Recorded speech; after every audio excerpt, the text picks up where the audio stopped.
तो चलिए class, welcome back to कुटे commerce coaching classes. Feature of share, देखो फीचर्स ऑफ शेयर। अब आपको यहाँ पे 10 पॉइंट दिए बेटा फ्यूचर ऑफ शेयर में। तो सबसे पहले मीनिंग बताया, share is a smallest unit in the total share capital of the company. अब देखो इसको कैसे समझेंगे आप। शेयर क्या है बोलते कि स्मॉलेस्ट यूनिट है पूरे कैपिटल में, बराबर है। तो हमने जैसे हमारे एग्जाम्पल में देखा था बेटा कि आपके कंपनी का कैपिटल कितना है, 10 लाख का। कितना है रे? 10 लाख। अब एक शेयर की वैल्यू कितनी बेटा? फेस वैल्यू 10 रुपए। इसी का मतलब आप इसमें से ये निकाल सकते बेटा कि आपके कंपनी के अंदर नंबर ऑफ शेयर कितने होंगे। तो कैसे निकलेगा बताओ, मेरे को आंसर बताओ please, give me a answer. कितना रहेंगे बेटा? 1 लाख, बराबर है। 10 लाख को आप 10 से क्या करोगे? डिवाइड करोगे तो आपको पता चलेगा नंबर ऑफ शेयर। अब आपको अगर पूछा गया कि आपके कंपनी के अंदर नंबर ऑफ शेयर कितने हैं, तो आप क्या बताओगे? 1 लाख शेयर। इस शेयर की वैल्यू 10 रुपीज। कौन सी वैल्यू है बेटा? ये फेस वैल्यू। कौन सी है बेटा? Face value. तो आपका टोटल कैपिटल कितना हो गया? 3 लाख। कितना हो गया रे? बराबर है। तो इसी को देखो क्या बोलता है, share is the smallest unit total share capital. ये क्या हो गया हमारा? Total total share capital. उसको अगर हम प्राइस से डिवाइड करते तो हमको क्या मिलता? नंबर ऑफ टोटल शेयर, बराबर है। तो इसी को इसीलिए बोल रहा हूं, share is the smallest unit of total share capital. Share वही होता है जो स्मॉलेस्ट यूनिट रहेगा आपके शेयर कैपिटल की। समझ में आया? देखो point number second, ownership.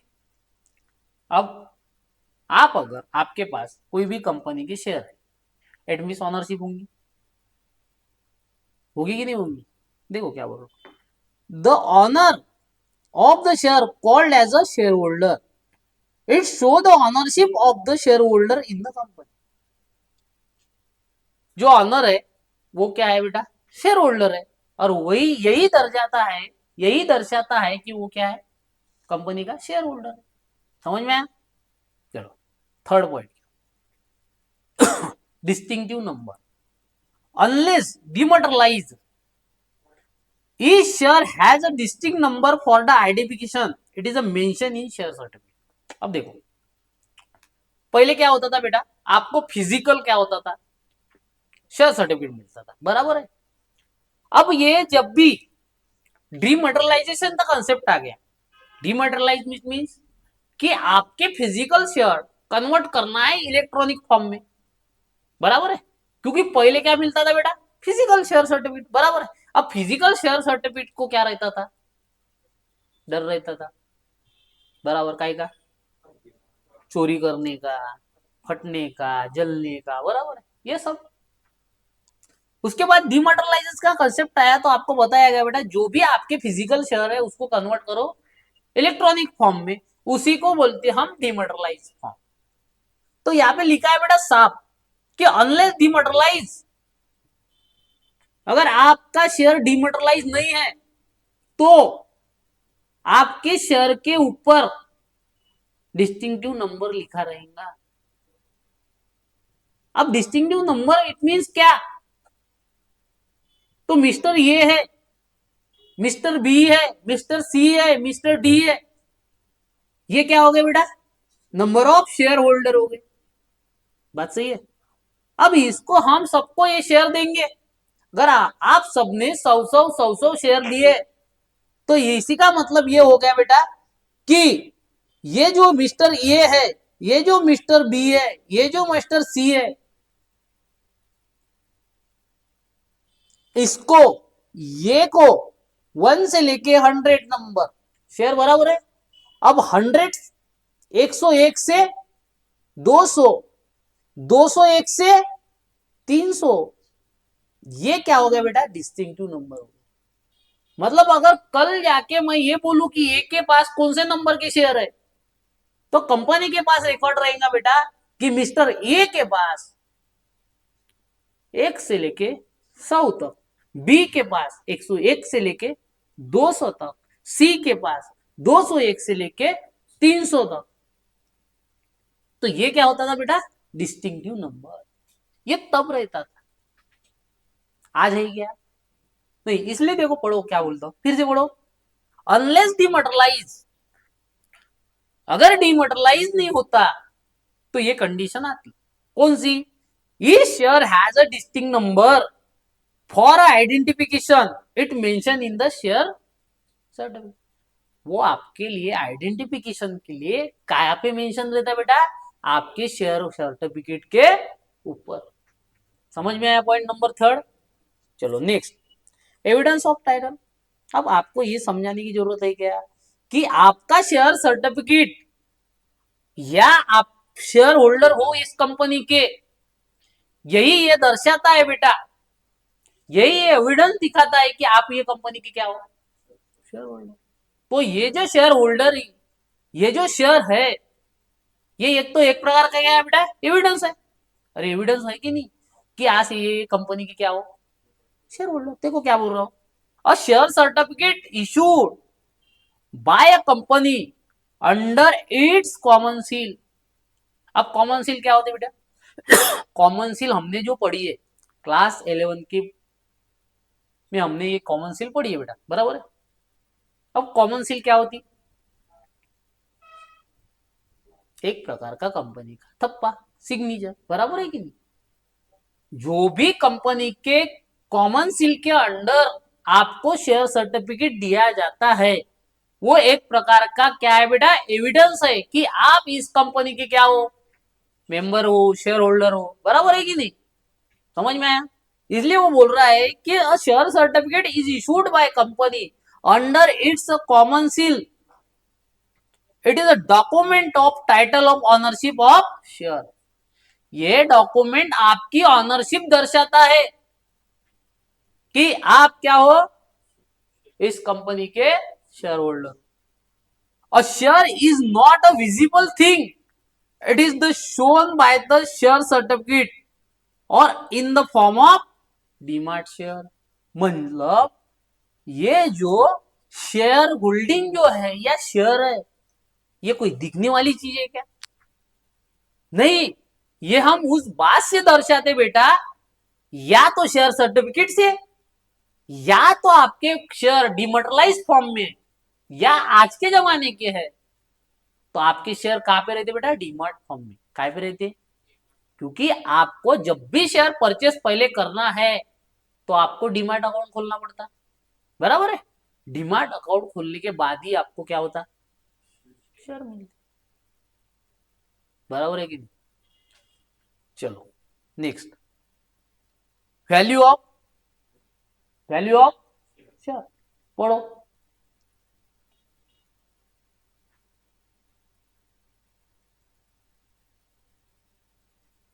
Each share has a value, क्या बोल रहा है? Each share has a value express in a term of money, they may be face value, issue price, बराबर है, मार्केट वैल्यू।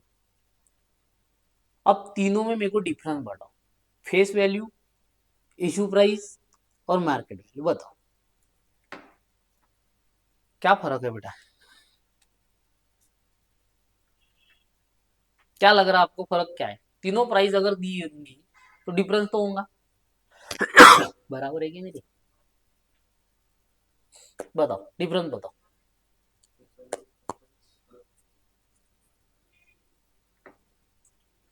क्या रहता है डिफरेंस? बताओ। देखो, आपकी शेयर की मार्केट में डिमांड, बराबर है, आपकी कंपनी ब्रांड, बराबर है, तो आपकी शेयर की price for example face value बराबर कितनी है बेटा? 10, बराबर।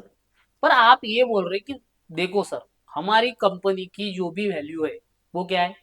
10 रुपए है। पर हमारी कंपनी की डिमांड भी मार्केट में इतनी है, इसी के कारण हम हमारे शेयर पे प्रीमियम लेना चाहते। क्या लेना चाहते? प्रीमियम। तो मैं ये बोल रहा हूं सर कि आपको जो फेस वैल्यू 10 रुपए दे रहे हम, इसके ऊपर हमको 50% क्या चाहिए? प्रीमियम चाहिए। क्या चाहिए बेटा? प्रीमियम चाहिए। इसी का मतलब इसकी प्राइस कितनी हो गई? 15 रुपीज, बराबर है। 5 रुपए ऐड होगी। 50% मतलब 10 के ऊपर 5 रुपए, 5 रुपए प्लस हो गए। हो कि नहीं रे? मतलब आपकी फेस वैल्यू कितनी थी और आपने इशू कितने में किया? ये हो गई इशू प्राइस। अब आपका इशू प्राइस तो हो गया, आपको शेयर भी मिल गया, बराबर है। अब वही शेयर मार्केट में ट्रेड तो होगा कि नहीं बेटा? अब समझो आपकी शेयर की प्राइस 10 रुपए थी, उसके ऊपर आपने 5 रुपए क्या लिया बेटा? प्रीमियम लिया। मतलब 50% क्या लिया बेटा? प्रीमियम लिया। किस कारण लिया आपने? कि आपकी शेयर की मार्केट में क्या है बेटा? डिमांड है। तो डिमांड अगर आपके मार्केट में है शेयर की, तो जैसे ही वो शेयर मार्केट में आएगा तो उसके बाद डिमांड नहीं रहेगी क्या? अरे बताओ मेरे को, रहेगी कि नहीं रहेगी? तो फॉर एग्जाम्पल ये जैसे ही मार्केट में आता तो ये कितने का हो जाता? 25 का। तो इसी मार्केट की वैल्यू क्या है? समझ में? फेस वैल्यू, इश्यू प्राइस और मार्केट वैल्यू। समझ में आ गया क्या? देखो पहले क्या बोल रहा, फेस वैल्यू क्या बोल रहा? This value is return on a share, on a share certificate and mention in the memorandum of association. ये बात तो अपने 11 क्लास में पढ़ी। अब वो बोलता है issue price is the price which is the company share. ये तो हमको पता है कि मेमोरेंडम ने हमने लिख दिया कि फेस वैल्यू हमारे शेयर की 10 रुपए होंगी सर, पर भैया आज तो हमारी कंपनी क्या है? डिमांड में। तब तो हमने लिख दिया था, चलो मान लेते फेस वैल्यू 10 रुपए रहती, पर आज हम 100 रुपए भी ले सकते हैं आपसे। आज हमारे शेयर की प्राइस कितना रखना है कितना नहीं हम डिसाइड करेंगे, क्योंकि हम ब्रांड बन चुके, चाहे फेस वैल्यू हमारे शेयर की कितनी भी रहे, बराबर है कि नहीं? अब शेयर की फेस वैल्यू जनरली 10 रुपए रहती, बराबर है। पर इशू प्राइस कितना रखना हो किसके ऊपर है? कंपनी के ऊपर, बराबर है कि नहीं? भाई जितनी डिमांड उतना पैसा लो। नहीं तो क्या मतलब है रे कि आपकी कंपनी कितनी भी बड़ी हो और आप फेस वैल्यू पे शेयर लोगों को दे रहे?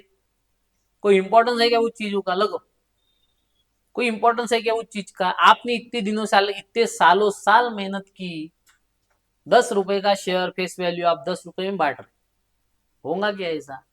फिर सालों साल की मेहनत, जो गुडविल आपने बनाई उसका क्या? मतलब आप 10 रुपए के शेयर के ऊपर आप कितना भी प्रीमियम ले सकते, वो आपकी कंपनी डिसाइड करेंगी, बराबर है कि नहीं? तो हमने सोचा बेटा कि हम 5 रुपए ज्यादा लेंगे, 50% ज्यादा ले रहे हैं हम, तो इशू प्राइस क्या होगी? 15 रुपए। अब वही जो प्राइस आपने जो प्रीमियम के नाम पे जो बढ़ाई है, तो इसका मतलब डिमांड है मार्केट में। अब जैसे वो मार्केट में शेयर आएगा फिर से बढ़ेगा। पहले ही तो लोगों को मिल नहीं रहा था, अब मिला तो फिर से बढ़ेगा। मार्केट में मिला, अब तो कंपटीशन और बढ़ गया, समझ में आया? तो उसकी प्राइस और बढ़ी, तो अब मार्केट प्राइस हो गई। तो हमारे एग्जांपल में मार्केट प्राइस क्या? 25। समझ में आया क्या?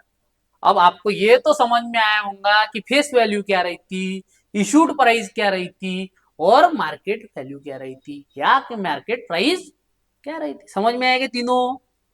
चलो market price. This value share is determined by the demand and supply forces in the share market. जैसा ही शेयर आपका इशू कर दिया आपने तो मार्केट में आ गया। अब मार्केट में आ गया तो मार्केट है वो, जितनी डिमांड उतनी प्राइस बढ़ेंगी। समझ में आया?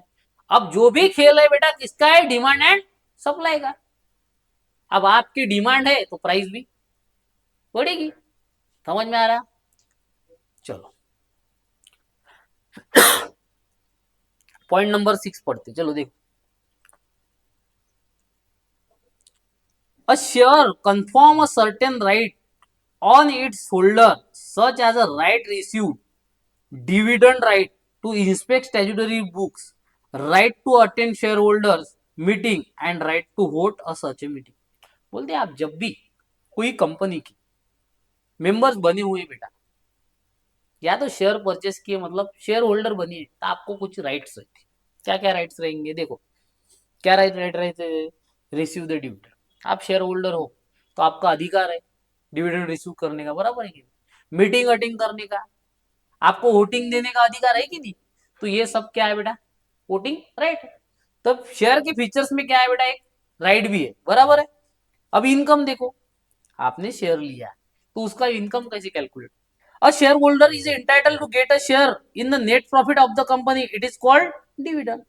आपका इनकम जो है, अगर आपने कोई भी शेयर में इन्वेस्ट किया तो आपका रिटर्न क्या है बेटा, जो डिविडेंड आपको मिल रहा, तो वो क्या हो गई, आपकी इनकम हुई। अरे हुई कि नहीं? चलो नेक्स्ट, ट्रांसफरेबिलिटी देखो, point number 8, the share of public limited company are freely transferable in a manner provided in the article of association. जो भी कंपनी पब्लिक कंपनी, बराबर है कि नहीं? अब जो भी कंपनी पब्लिक कंपनी, वो फ्रीली ट्रांसफरेबल है शेयर। हमने प्राइवेट लिमिटेड में देखा था ट्रांसफर नहीं कर सकते, किसी को भी ट्रांसफर कर सकते क्या हम शेयर? नहीं कर सकते। पर सर जो पब्लिक कंपनी है, लिस्टेड कंपनी है, आप किसी को भी अपना शेयर बेच सकते, किसी की रुकावट है क्या? नहीं। आज सेल मार दो, कोई परचेस कर लेगा, 2 मिनट का काम है, तो क्या है, transfer limit. Property of share holder देखो, share is the movable property of the share holder. बोलते शेयर क्या है, मूवेबल प्रॉपर्टी। आज मेरे पास, कल तुम्हारे पास, कल तुम्हारे पास की तुम्हारे पास, तुम्हारे पास की तुम्हारे पास, मूवेबल है, एक जगह फिक्स है क्या वो? नहीं। क्या है शेयर, क्या है, मूवेबल प्रॉपर्टी।